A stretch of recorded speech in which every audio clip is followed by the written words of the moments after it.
We got people. Hey fam. Can we see you online? Happy Sunday. Get in here, yo. Happy Father's Day. Happy Daddy's Day, everybody. To all the dads and grandpops out there. Did y'all know Bronson is a granddad? I'm a grandpop. We got people that are already talking. We got conversations going on here already. Okay. What's up, everybody? What's up, Deb? What's up, Juliana? Honey Badger, what's going on? Got a little pup. Talking about the pup. Potty training the puppy dog. Fur parents. Fur puppies. Fur babies. I finished my coffee for the day, so I'm going to water talk. Water talk. You got electrolytes in there? I do. What kind? I have a mixture of Element Unflavored and my new favorite, 310 Hydration. 310. Cucumber, which is my favorite. And I've mixed the strawberry in there as well. Oh, okay, cool. Cucumber, they got some strawberry. They have more fruity flavors, like straight different up fruit. Flavors, yes. Okay. Not fancy names. Okay, well, you want to jump right into it? Y'all, we are getting into a topic we have been asked to talk about for multiple time. Multiple times. And we never have, and finally we're diving in. And there's a lot of...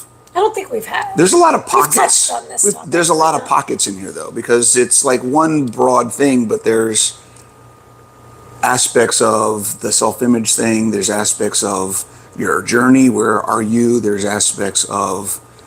there's so many different...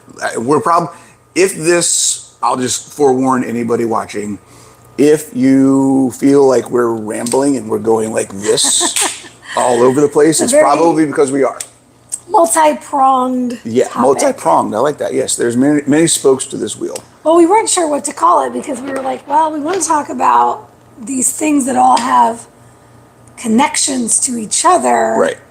But the topic of body dysmorphia is the one that we get asked about by name with that language, with those words. Right. And the first thing I think we wanted to break down was what body dysmorphia actually is. And isn't. But a lot of things get lumped in with that. And those things that get lumped in with that is the real focus people want to hear about. Yeah. That have been asking us about, that we still deal with ourselves, and we want to talk about personally how we experience that. We don't deal with that. And how we work through We're 100% happy with where we are. Oh yeah, we're 100% physically free. No health issues. Well, no major health issues. You got the gut stuff. Yeah. And perimenopause. Ish. Which will not be discussed today. Yeah, so that is a good point. Dysmorphia, self-image is one part of it. The other part of it is the journey of where we are and where you are and what you're doing based on how you're in that process and what we're doing and how there's differences. So we're going to get into all that kind of stuff. So basically, we don't talk about Bruno. It's from a Disney thing. It was from Juliana will tell us. Joanna, what is we don't talk about Bruno about? I feel like I should know that. You don't know it. It's a Disney movie. Encanto? Encanto, yes. We watched that together. We did? Yeah. Oh, Bruno, the brother, the crazy brother in the attic. Yeah. I remember. That was in reference to me saying we're not going to be talking about. Yes, I got that. I got that part. I just didn't remember what Bruno was. Okay. I forgot we watched that together. Yeah. I knew I wanted to watch. I knew I watched it. I watched stuff like that with you. That was the one and only time. It was not the one and only time. Okay. We watch a lot of. I watch movies with you as you watch movies with me. I recommend movies that I know you're going to like, usually. I was going to say, 99% of the time, you recommend movies and I watch them. But I know I recommend movies I think you'll appreciate. I don't complain, right. It's not a problem because... It's not like I'm going to be like, hey, let's go watch some Kung Fu theater thing, because I know you want to do that. Yeah. I don't watch anime with him. She doesn't watch anime with me. But... Okay, we just got off a total tangent. Okay. Body dysmorphia. What is body dysmorphia? So let's start, I think, We understand, and we talked about this earlier, we understand when people say they're dealing with body dysmorphia, what most people talk about when they say body dysmorphia, in the realm of not being happy with how they look, in the realm of wishing they looked a different way, that type of thing. On their fat loss journey. Their fat loss journey, their self-image, how they feel about themselves, all those different things. There's a couple other layers. And now I will caveat this with, neither of us are mental health professionals. Neither of us are psychiatrists or therapists when it comes to this type of thing. But understanding that body dysmorphia is actually a diagnosable classification of psychology, right? It is in the DSM. It is a very specific, this is what body dysmorphia is. Well, and it is body dysmorphic disorder is the actual DSM name for title, diagnosis. Yes. Yeah, and it has more to do with not just the thought processes of how you feel about yourself, but it's more about the actions you're taking because of those thought processes. The what's the word? Like the OCD behaviors. The behaviors that come along with it. So that's like the extreme level of what we're talking about. What I think most people are dealing with is just a general feeling of being unhappy with how they look. Yes. Right. And there's an aspect of the dysmorphia piece of it that I know I deal with, and that we have clients deal with, which we can get into. That is the thinking you look one way when you actually look another way. Yes. Right. It's like not recognizing what's really in front of you and seeing the thing, right? There's that one thing, like for me, it's the flaw, right? Like Juliana just said, it's the flaw. Like I look at myself and I know I'm generally fit. I'm strong. I'm generally lean. I'm leaner. I'm as lean as I need to be healthy. But when I see myself in certain situations, there are things about me that I don't like from an appearance perspective. And the dysmorphic piece, as it relates usually to body dysmorphic disorder, BDD, tends to be more pinpointed than I hate my fat arms. I hate my fat belly. I see fat in these places, right? The BDD is more, there's a very specific fixation with a very specific characteristic or trait of you, somewhere on your body. So it may not have anything to do with body fat at all. It may be, could be your lips are too fat, ear, or too this thin, one particular part of my ear, right? It is really, when you read through it, you notice it's more related to obsessive compulsive disorder than so much of a body image. Right. Yes. So, and that's where we want to make sure that you guys understand that what we're talking about from what we deal with ourselves and what we deal with our clients is generally more about self-image than it is dysmorphia. So dysmorphia from the idea of that there is disordered thinking about how our body looks, yes, but we're not talking about clinical body dysmorphia disorder, right? We're talking about, hey, my son's calling me to say happy Father's Day. Oh, you're missing it. I'll call him back. So let's talk about that. So first thing you mentioned, and I just talked a little bit about that, is self-image and how we feel about the way we look. I don't know, and you tell me what you think. I don't know if there's any way to ever really get around that, to get over that. Meaning you're never going to 100% love every part of you physically. No matter how much you rationalize or how much you realize, right? So again, like I was just saying, for me, I know there is, at 52 years old, there are 1% of people or less in the world who could match me in physical activities at 52 years old, right?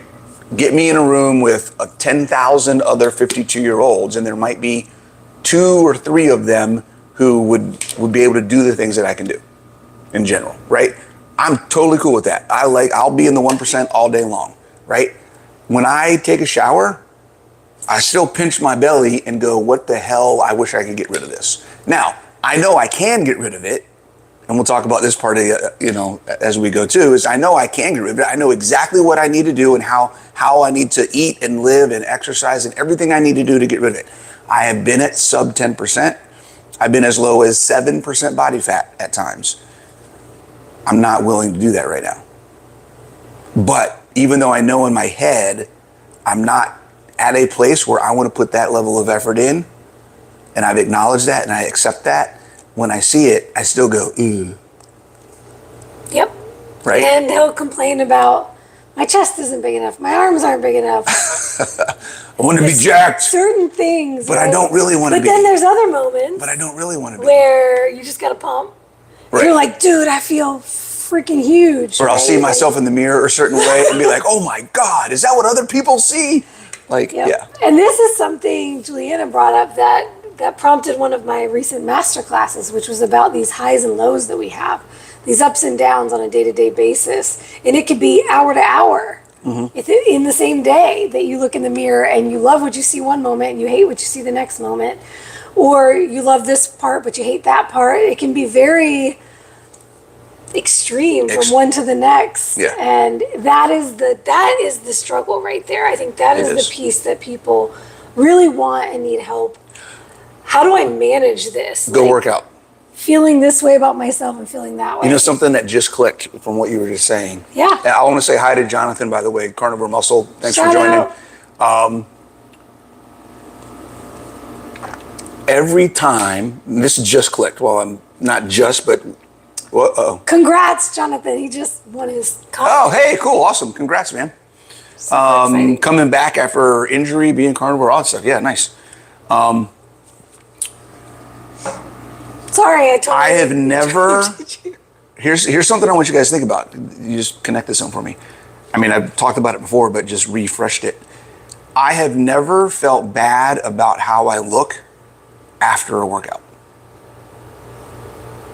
I have never had any complaints or concerns about how I look after I go get a pump, get work, get sweaty, work hard, and that kind of stuff. Every time I walk back in the door, what am I doing?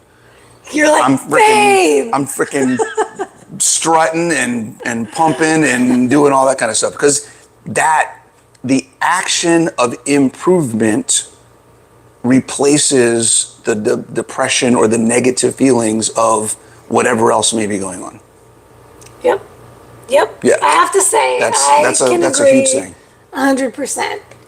And okay, from the female perspective, and particularly with gut health issues, I will say this almost every time now, because similarly to you, right? I have been very incredibly lean. I have been stage lean.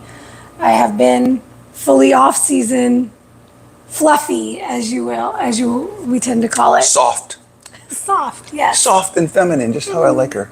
No, I like her hard and muscly. He likes I like muscles. Both and everything in between. Muscles and veins turn me on. Just saying.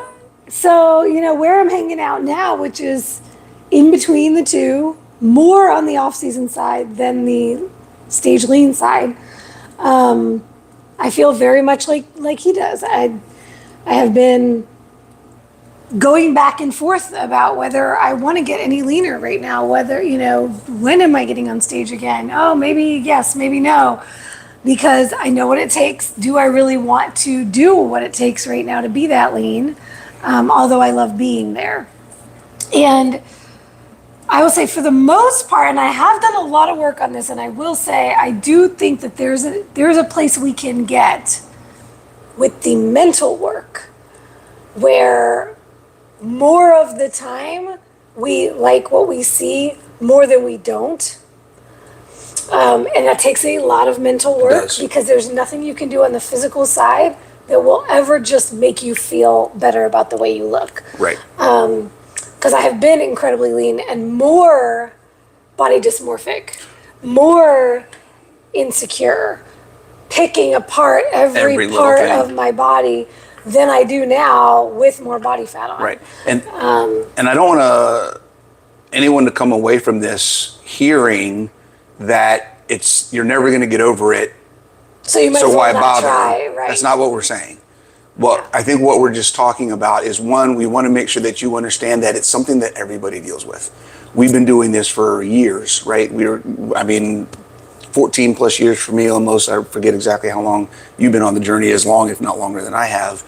And it's something we've reached a very high level in our journey of where we are physically, and it's still things that we deal with. Absolutely. But we also understand, and we have tools and methods of ways that we kind of deal with it, and we work through it. So one of those ways, I think, being recognizing where we are, acknowledging our accomplishments, looking at our progress, looking where we came from, and then the other one being setting goals and trying to find new things to move forwards to, but then also just being active in the life that we've created for ourselves.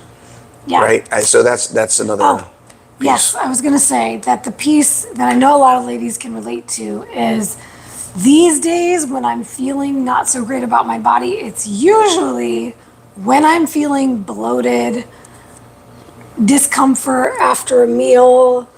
It's something kind of gut related. So it's like maybe my stomach is sticking out more and I feel fluffy. It's usually either one of two things. It's either cycle related or it's gut related, or a lot of the time those two things are the same, because during my cycle is when I have more digestive discomfort. So it is not even about, most of the time, what I realistically look like, because he may not see any difference between how I look when I'm on my cycle or how I look when I'm so-called bloated and regular, but I can feel it. Because I can feel it in my body, I see it differently, and that's where the dysmorphic comes in. Yeah. And then that's where I will say 100% of the time after training or moving my body, even if it's cardio. Yesterday, I was so uncomfortable after dinner, I went for a long walk because I knew it would help me digest and feel better. And afterwards, even a walk without even doing anything in the gym, I felt so much better afterwards. And a lot of the time for me, those two things are connected now. Very much. But I will say for both of us, it's after putting in that work, physically you are going to get a change when you are in the gym and you're pumping your muscles up. So you are going to get some physical manifestations of differences, right, that you can see. But there's the feeling. I really believe that so much of this is driven by the way we feel physically, physiologically feel in our bodies, meaning when I'm sedentary, uncomfortably bloated, or having something going on physically, pain. Yeah. I don't like the way I look as much. I can look at my image in the mirror and see something different than when I feel physically well. And I think that's part of this concept of why do I feel so good after a workout? There's so many pieces to there that, is. right? And it's been proven time and time again that physical activity improves mood, reduces depression, improves self-image. There's so many different aspects of endorphins, and what are those the hope molecules that are activated when we exercise. And there's just so much and then there's the pride, to that. The pride that you feel in yourself. Accomplishment, facing a Yes. challenge, all of it. Yeah, absolutely, all of it. So that's part of it. One of the other aspects, so we talk about what is dysmorphia versus self-image, the fact that we've dealt with it and we deal with it. I do want to highlight a little bit of a nuance and difference in, I think, where a lot of our clients and a lot of you guys listening are versus where we are dealing with the same issues. Like I said before, your journey plays a role. We're at a point in our journey where the things that we were trying to accomplish 10 years ago no longer exist. The challenges and the things that we were trying to add to our life or remove from our life, many of them, if not all of them, are gone, right? I know for me, all the issues that are reasons I got started, they're not issues anymore. I'm not trying to fix anything. I'm not trying to reclaim my youth. I'm not trying to improve my strength and performance because I was weak and sick and fat. I'm not fat anymore. I don't have IBS. I don't have urgent bowels. I'm not depressed. Like all of these things that I was trying to deal with 10, 15 years ago are gone. And I've been through many phases of trying different things that could challenge me and keep me moving forward. So I'm at a slightly different place in that I have the challenge, and I think you're here as well, we have the challenge of what's driving us to maintain is right now very much our own discipline and commitment to the lifestyle.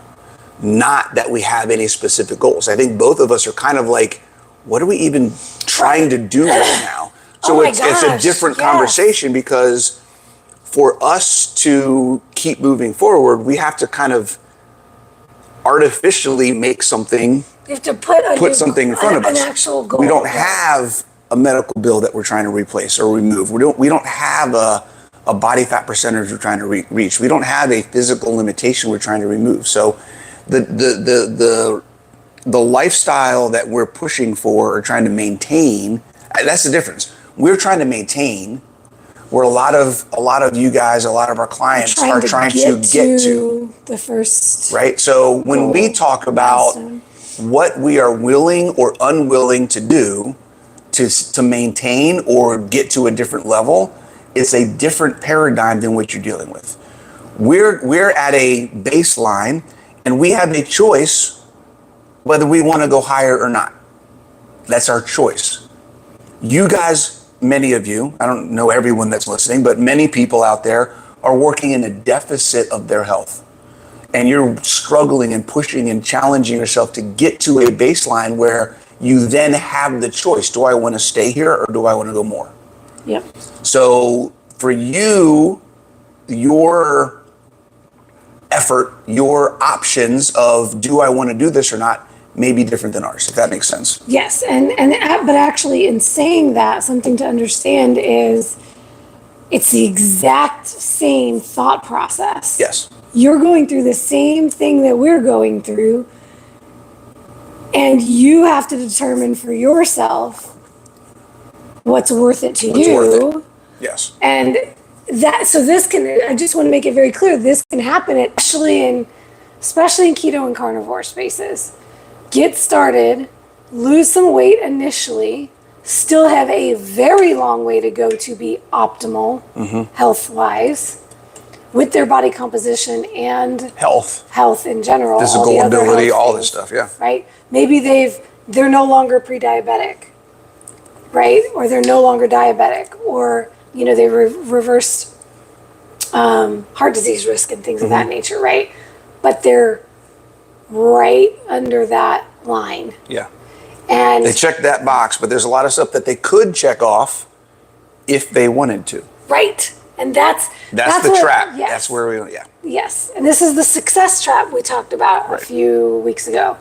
And while not everybody is as far along in the process as we are or as other people are, you still have to decide for yourself from where you are and what you're dealing with. How far do I want to go? What you're willing to do. Yeah. Yeah. How far do you want to go?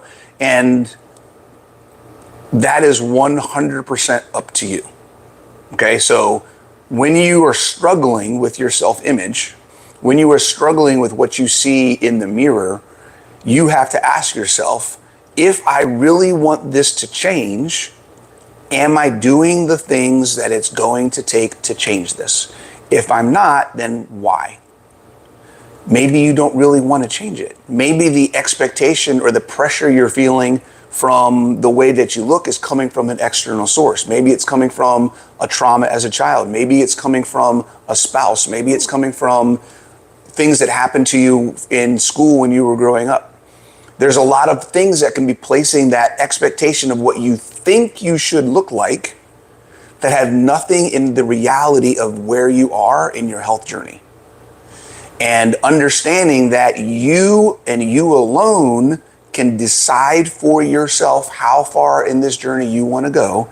And there is no one that can tell you what is right or wrong, will take all the stress off of that conversation. Who cares how you look? Why do you care how you look if all the things that are important to you are happening? And if your main goal of getting started on this journey was to say, I want to get off of metformin, I want to get off of taking insulin every day, and I want to heal my body so I don't have to worry about those medications, the cost, the damage to my body, all those other things. And you get to that point, even if you still weigh 200 pounds, even if you still had issues with bad knees or whatever else may be going on in your life. If that was your goal and you get there, and then you're happy and you decide that's as far as I want to go, more power to you. That's on you. That's your life. No one can tell you differently. Yep. Yeah, and the important thing in this conversation is the honesty and accountability with yourself, the responsibility. Because what I see a lot, what we both see a lot with clients is one day I'm in 100%. I want this goal more than anything else. Yep. The next day, I ate my face off. I ate all the things. I went off the rails. I fell off the wagon.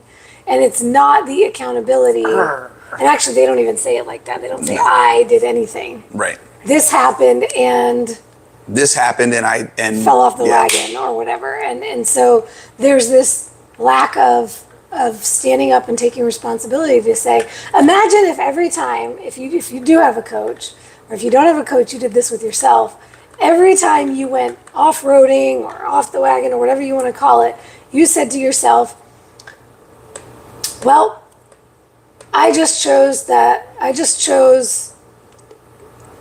decided my goals aren't that important to me. I chose my goals weren't important to me. I decided to let go of that because that's not important to me. If you said that every time, then at least you're living in a more honest reality, a truth. Yes. And then you can decide, how do I feel about that? My goals, this goal I say I have isn't that important to me. Is not as important as the slice of cheesecake. Literally, Because guys, that's every what's single happening. day, That's what's happening. yeah. It's not something you're not in control of. When you make a decision to do something that goes against what you're saying you want to do, you are deciding that that thing in front of you is more important than the goal that you've stated. Yep. I want this more than I want that. The issue where people get stuck, where the stress and the distress and the shame and the guilt and all those other things come into play, is that that's your decision. You have to own it. If you keep making that decision, and this is, I think, where you might have been going, when you find that it's been weeks, months, whatever, where you keep doing this and you're struggling, maybe it's time to step back and ask yourself, is this really what I want to be doing? There's a couple different levels to that. Maybe the thing that you set for yourself to do is just too far outside your comfort zone, and you need to find something that's more attainable. Maybe you're trying to just do too much, and you just need to cut it back a little bit and do something that's a little bit more realistic and an expectation that you can actually meet. That's one level. Maybe you just need to stop altogether.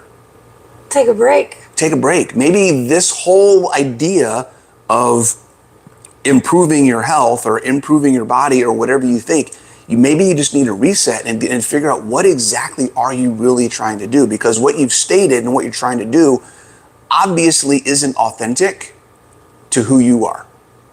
And you are living and trying to do something that isn't in alignment of what your actual desires really are. And that's where the stress and the struggles come from. And then what happens is that you beat yourself up over that because you feel that dissonance of, I am not in alignment. That's what's really happening. It's not conscious, but subconsciously I'm living outside of integrity with who I am, who I say I am, who I say I want to be.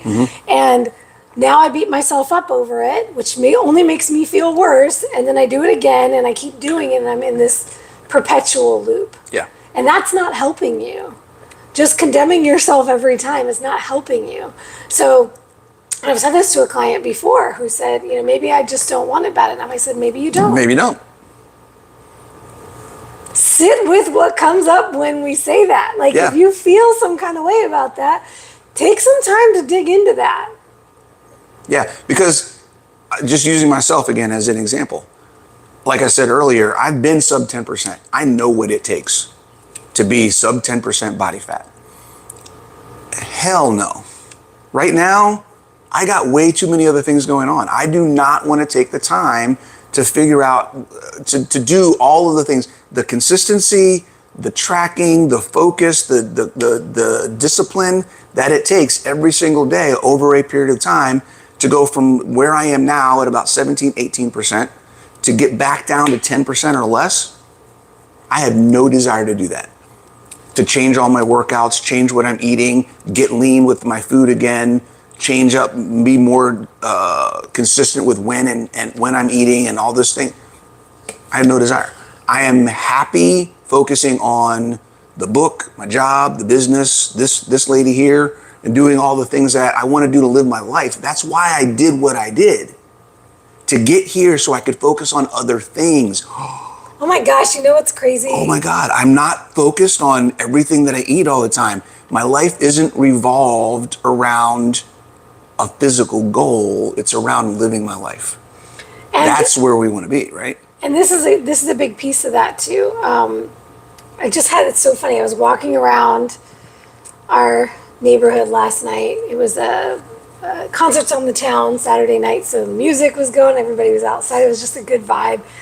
And I was walking around just feeling so much gratitude for what I have in my life, for who I have in my life, for what my life looks like. And we just made a decision the other day that we're not going to Miami for this show I was going to do in 3 weeks. And taking that weight off my shoulders. Last night I was walking around just thinking, I really like not being in prep.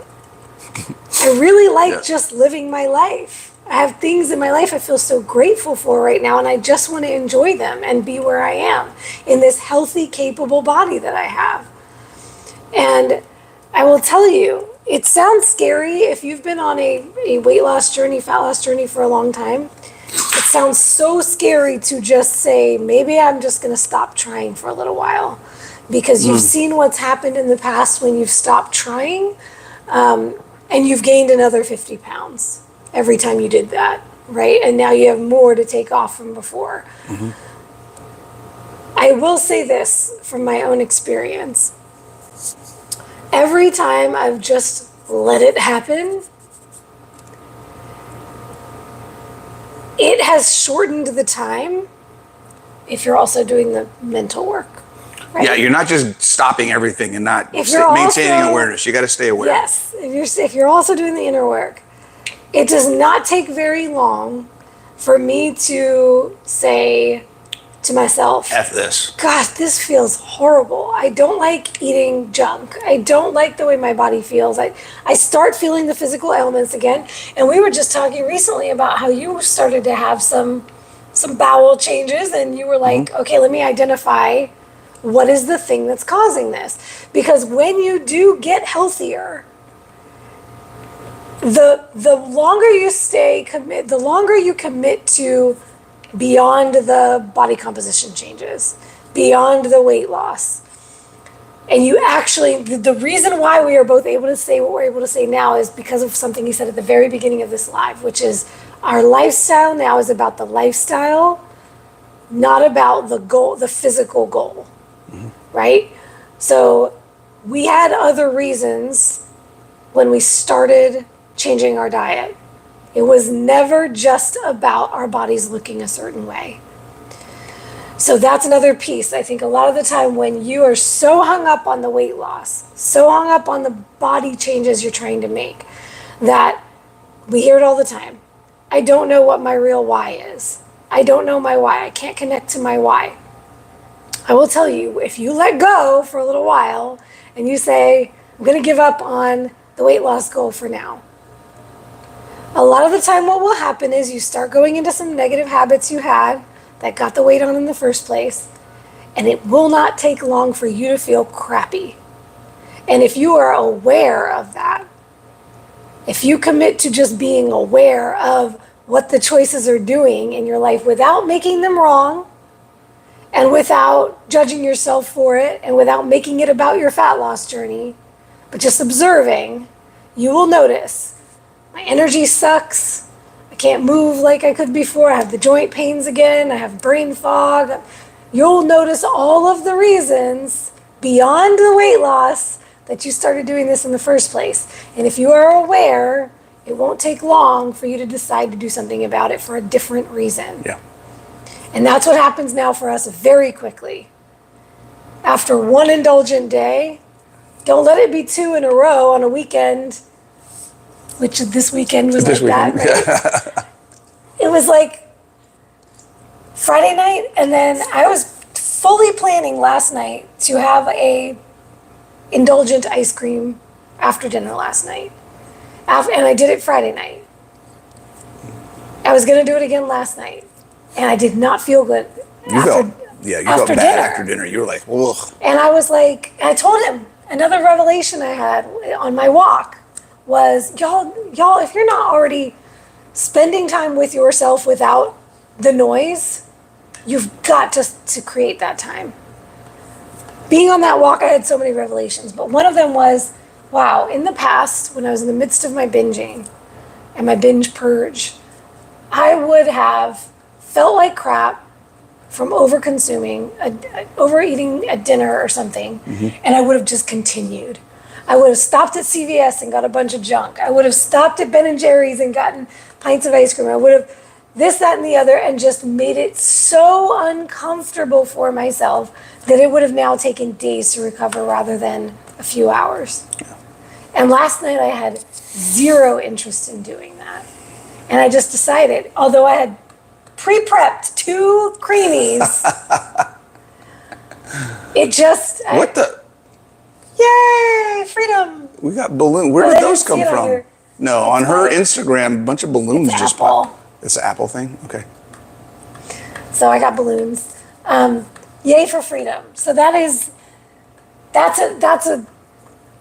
some of what you can have beyond when it's not about body changes.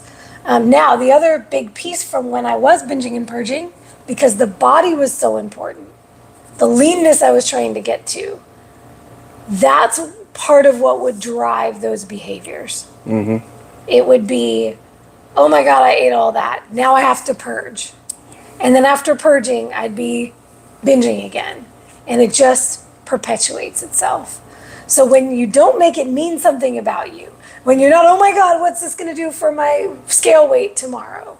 When all of that doesn't hold so much over you, and it can just be about your health and the way you feel. All I cared about after dinner was just feeling good again. Mm-hmm. And my logical brain was like, any more food right now, good, bad, healthy, unhealthy, whatever, doesn't matter, is not going to help you feel better. Yeah. I think it kind of goes back to you deciding what's important to you and how much effort you want to put into it. I mean, because everything kind of comes, it's your life, it's your decision, it's your responsibility. So if you've decided that you don't want to do something, why are you getting stressed out over it? Right? If I go to the store, I have a choice of buying that thing or not buying that thing. If I buy it, then I bought it, I can take it home and deal with it. If I don't like it after I bought it, oh well, it is what it is. It was my choice. I spent the money, done. If I don't buy it, then I didn't buy it. I have to leave knowing that I'm not going to have that thing. Either way, there's a consequence to the action. I have to own that action, and it is what it is. Same thing with any other decision we have in our life. Ooh. I love that. It doesn't matter, matter, as a lens through which to filter things, right? Is this going to bring me peace, or is this going to bring me stress? Whichever choice is more stressful to you is the one you shouldn't be choosing right now. If you always think about your choices through the lens of like, how much peace is this providing for me? Yeah. Now there's a little trap there, because peace is not the same as avoiding discomfort. Okay? As momentary pleasure. As momentary pleasure, right? So just be aware of that. Like when we're saying, hey, we're talking more in the big picture. Well, it's how am I going to be thinking about this later, right? So you may say, the ice cream is going to bring me more peace because it's going to bring you more pleasure in the moment, right? There's a big difference. But peace and pleasure are not the same thing. After the ice cream, you're now condemning yourself, making yourself wrong, beating yourself up, starving yourself, and now that's a lot more stress. Yeah. Whereas if leaving the ice cream is more likely to bring you peace later. Yeah, leaving the ice cream may be unpleasurable, but it's going to be more peaceful. You're going to feel better about yourself. You're going to feel like, hey, I'm taking a stance, I've made a decision, I'm following through, I'm proving to myself that I can, I'm developing that trust, I'm helping my body trust me. There's so many different levels to that. So absolutely. Love versus lust, I like that. Yeah, if you always think about it, is this peace versus pleasure, peace or pleasure? Yeah. What am I going for here? Cool. And the honesty piece is sometimes you're going to choose pleasure. Right. And if sometimes you choose the pleasure, then you get to choose to be okay with that or not be okay with that. Yeah, if you're here, that's all the honesty with yourself is. If you're choosing it, why do you feel bad about it? Think about it. If you're choosing it, why are you feeling bad about it? That's just something that why? I decided this weekend, I decided I was going to have some ice cream. I got some Ben & Jerry's dirt cake. Oreo, oh my God, it was so good. Okay, can I just tell y'all how much I hated him in that moment? Because it was so good. I took one bite. I was like, I want to just take a bite. I want to try it. It was so good. And you should have, he saw the way my face was. Oh, she was like, oh my God, I haven't had an Oreo in years. I haven't had an Oreo. Right?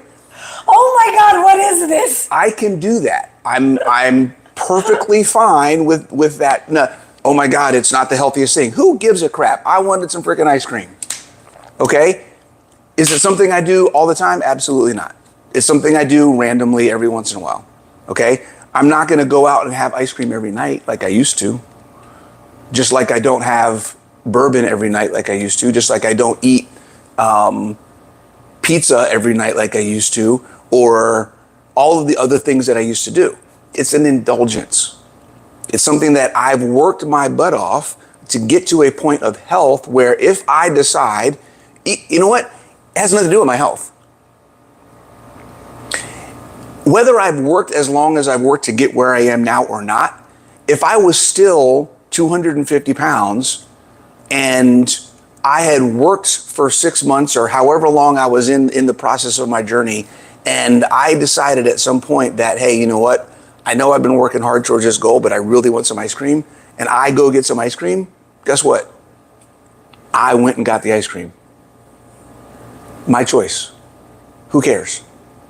Okay? I'm the one that has to deal with, is this helping my journey? Is it hurting my journey? Do I feel like crap? How is it affecting my health? All those other things. And then you get to make decisions from there. I get to make a decision from there. One decision isn't the end of the road. It's not like, oh my God, I'm completely sabotaged now. I can't ever have any progress now because I did this thing. All over. No. I lost now all the progress I've made for 6 months. It doesn't work that way. Yeah, if you're doing that every other day, if you're doing that every weekend, and you still got a long way to go, and you're negating all the progress you made for the week by binging on the weekends, absolutely. But that's where the reevaluation needs to come in. And what is it you're really trying to do? Oh, the number of times I see the term binge being used when you ate one thing. Yes. That's not keto, or not on plan, or not allowed. I just saw this in a carnivore women's group the other day. I thought we were allowed Greek yogurt. I just noticed how many carbs are in it. So I had to comment on that one. You know I did, because I'm big on language. I said, please try not to use language like what we're allowed to eat. Speaking of language, the phrase giving yourself grace. Honey Badger, thanks for that. I want to... Speaking of language... There's no need to give yourself grace if you're making a decision based on something you really want to do. Ooh. Yeah, it's just owning the decision. It's just owning the decision. One way or another, whatever it is. It's not good, grace. Bad, indifference. It's not grace. It's grace assumes right or wrong. Ooh. There is no right or wrong. There's only what your goal is and what you want to do. I like that. It's not about grace. You know what? This isn't a religion, guys. This is What do you want to do to improve your quality of life? Yeah. If you're willing to do it, then do it. If you're not, then don't. Grace implies forgiveness, right? Yeah. What do you have to forgive yourself? What do you have to forgive? For? There's nothing to forgive. It's your choice. Well, you could get into that and say, well, I'm choosing to forgive myself for putting something unhealthy in my body.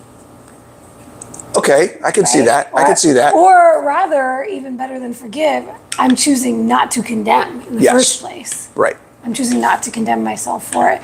Here's the key. What I will say was a massive, massive key to overcoming bulimia for me, binging and purging. I first had to stop. This is going to be really key, y'all. I first had to stop the purging so that I could stop the binging. A lot of people think they have to do it the other way around. By purging could be any behavior that you think is fixing or negating what you did. So for all of you fasting people out there, I overate. Now I have to fast, right? That is a bulimic activity. This has blown people's minds before when I've shared this. It's this compensatory behavior. It's like the OCD we talked about earlier. Mm-hmm. You're doing a compensatory behavior to try to make up for something you did. When you let go of the compensatory behaviors, you start to take more responsibility for the decisions prior to those behaviors. Mm-hmm. So for getting over bulimia, for example, or anything like it, you have to stop the compensatory behaviors to be able to stop that prior behavior. So part of doing that, a huge part of doing that, was I had to stop making myself wrong. Because when I stopped making myself wrong, there stopped being something I needed to fix. Yep. It was just accepting that I did it. And that is very difficult to do when you are doing something that is highly destructive to your body. But when I started forcing myself to sit with the feelings after the binge, the physical discomfort as well as the mental feelings, that is where I could start letting that go, because there was no longer an allowance of doing something to make it feel better. Mm-hmm. So I had to sit with the feelings that felt crappy and be with them and recognize what that meant. And that allowed me to take responsibility. And the more I was able to do that, the less judgment I placed on the behavior, the more I was actually able to let go of it. Because when you feel that judgment, it is very difficult to move forward from there and do anything positive from there. Yeah. So now, if I do have an indulgence, there's no, I'm wrong for this. It's the, well, what am I going to do next? You live with an indulgence. I do. It's so indulgent. I'm an indulgence. Okay. Segue into another conversation. No. I think we've talked about a lot. We've kind of gone pretty deep. We've winding road a little bit. Just to sum it all up, guys, self-image is something that is an ongoing journey. It's part of the process. I don't know if it's ever something that goes away completely, but we have to remember that if we're making decisions based on how we feel about how we look, it's very likely that those decisions are going to be short-term and they're not going to really get us where we want to go. So understanding that, yes, we all want to look good naked, and there's nothing wrong with that. But that doesn't determine our success or not. Okay, there's a bigger picture. If you're stuck trying to do something based on the artificial expectations of appearance, it's very likely that you're stressing yourself out over something that's really not that important. And if you're struggling, maybe it's time to sit back, take a step back, figure out what you're really trying to do, and then reevaluate the things that you're trying to accomplish and the goals that you set for yourself. You know what, as we close this off, is there anything you do when you're feeling that way that helps you manage it, get past it, get through it, like in the journey, in the midst of the journey? Like if you're like usually it's finding going to work yourself, out. judging yourself. Usually it's going to work out. Yeah, usually it's going to work out, or something else, but we won't talk about that in public. For me, I will say, look, there's nothing wrong with saying, you know what, if I'm not loving what I'm seeing in the mirror right now, I'm not looking in the mirror right now. Right? If I don't like the way this clothing looks on me. I'm going to go put on something comfortable, and I'm not going to look and pick myself apart. So part of that is you've got to recognize what you're doing that's making you feel worse. Yeah. You looking at the mirror and picking yourself apart and judging everything and criticizing. Step away, put on something comfy. Honestly, I chose this because it feels like PJs today. Because there was something else, there's another little romper I was going to put on, and it's like pulling in all the wrong places, and I was like, oh, this is so uncomfortable. Yeah. I don't like the way I look in it. Okay, so put on something comfy that makes you feel better. You know, stay away from the mirror, go get a workout. Yeah. You know, do things that help you take your mind away from, because a lot of the time, you're not seeing reality. You're creating, that's what the dysmorphia is. You're creating something that's not there, where you're fixating on something that you don't like. So you can try, there's things you can try, like looking in the mirror and actually making yourself pick 3 to 5 things that you like in the mirror. Yeah.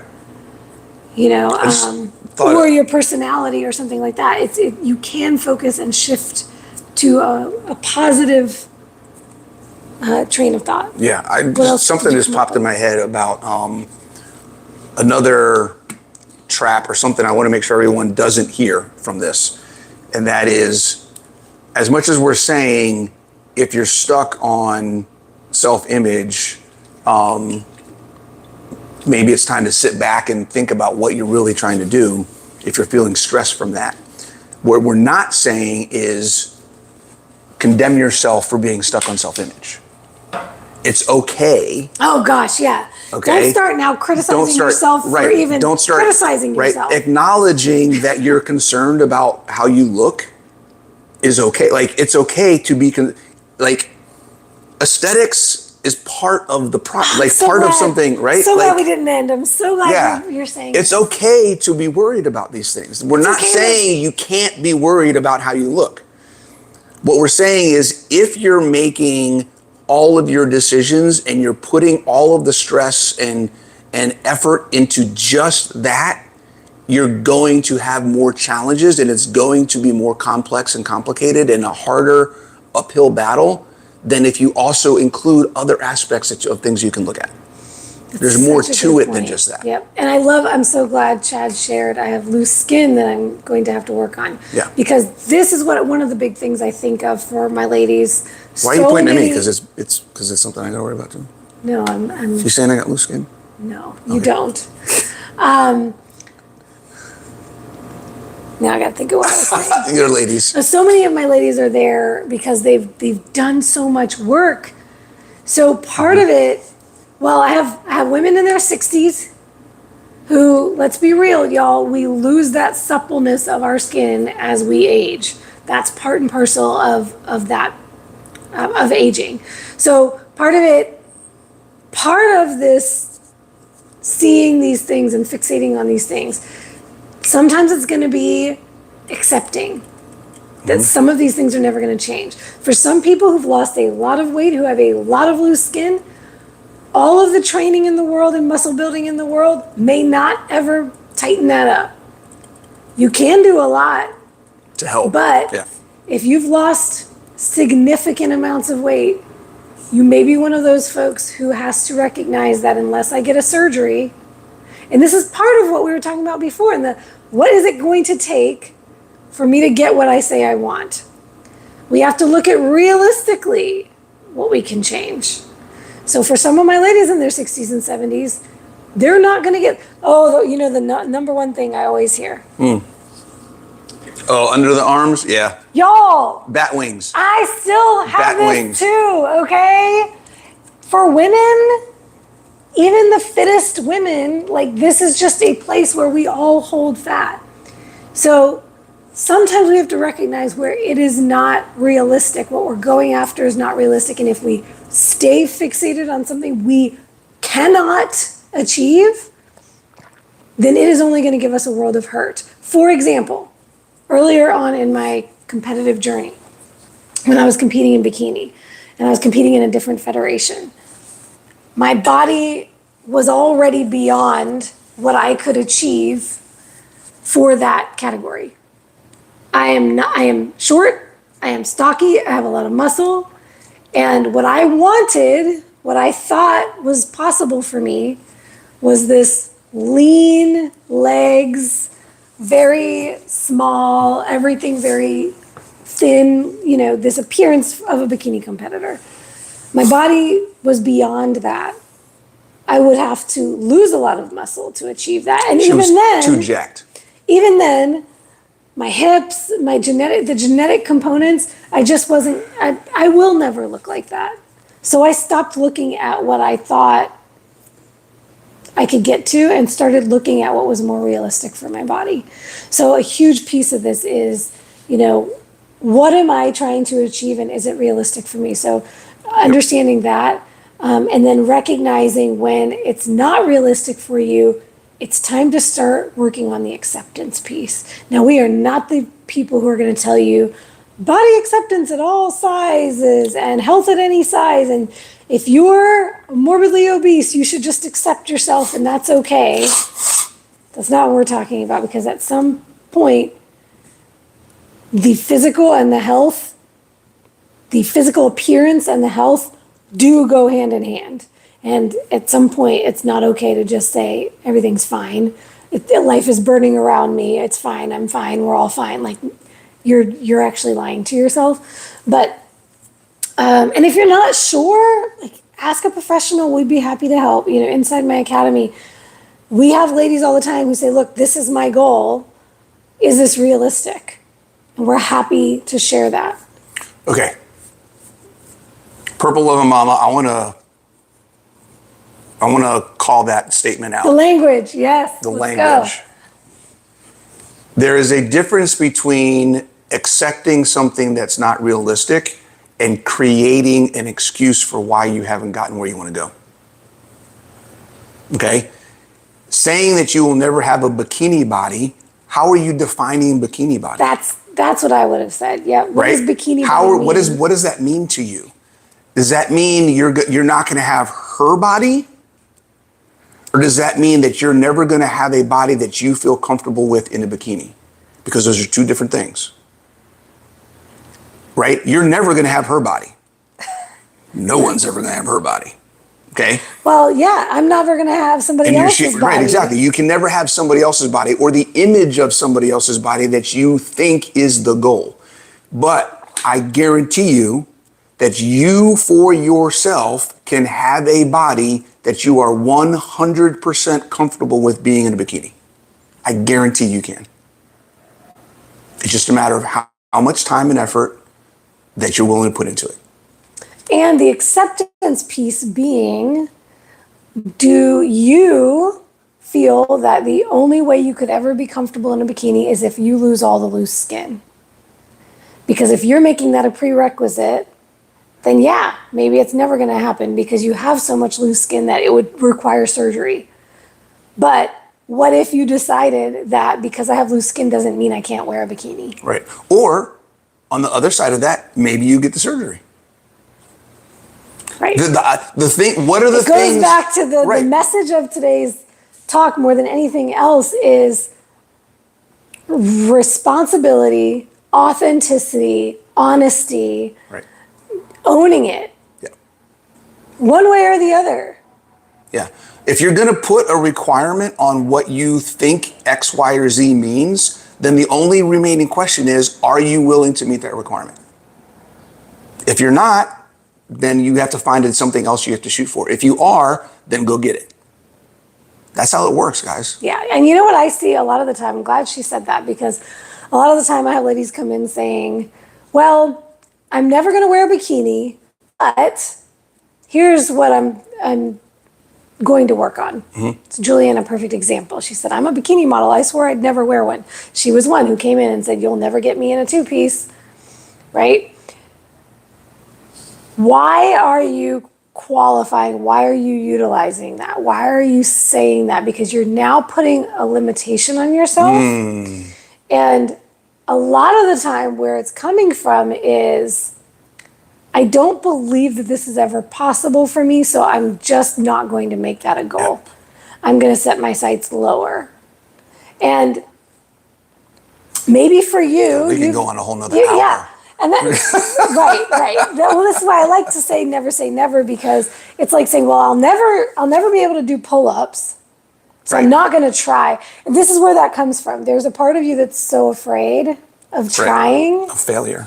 So afraid of failure that you decide not to set the goal.